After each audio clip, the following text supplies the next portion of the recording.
Assalamualaikum. Kereta ini Honda FT 2008. Ini aircon dia satu situka. Las dia datang saya punya tangan. Tengok dia apa masalah saya cari. Masalah yang dua ialah satu cooling coil sensor dia tak betul pasang, dia gam-gam, dia tampak, dia tak duduk, itu pasal dia tak cut off. Lagi yang satu, itu kereta kena mau cek, ini kereta semua tukar, compressor, condenser, cooling coil, semua sudah tukar. Tapi dia masalah dua, itu ada satu tengok pipe, ini pipe dalam ada angin. Itu sini buka top up air, itu pipe sana mau buka angin.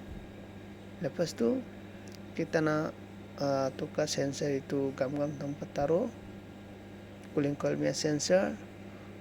Alhamdulillah ini kereta sudah okey. Memang betul okey abang. You tengok sekarang cut off, kereta sejuk. Memang betul-betul sejuk. Banda tahu saja.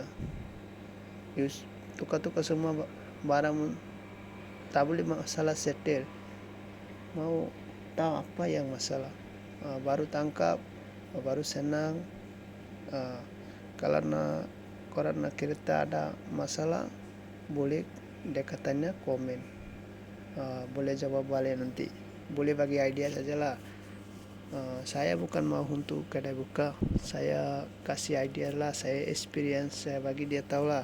Tengok ini video. Tengok ini kereta memang ada sejuk kan abang sekarang. Cut off pun ada.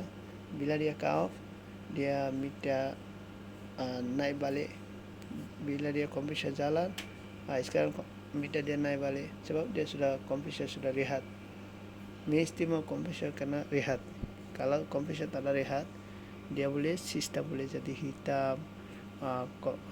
Kompresor cepat boleh rosak, kompresor boleh jam.